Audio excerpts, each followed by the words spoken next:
জুইতের মধ্যে ঠ্যাংলারা তোরে আমি সিল মাইরা দেবো।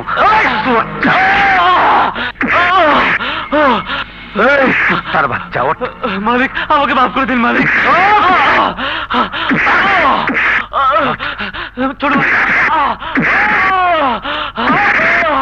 ছোট মালিক আমাকে মাফ করে দিন মালিক। আমার আর জীবনে ভুল হবে না মালিক। কুত্তার বাচ্চা ছোট মালিক চল, আমাকে মাফ করে দিন মালিক। চল তার মালিকের কাছে, তারপরে তোর লগে হিসাব কিতাব। চল।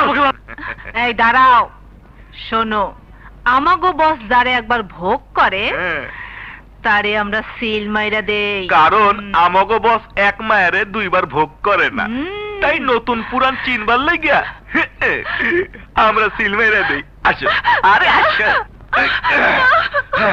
না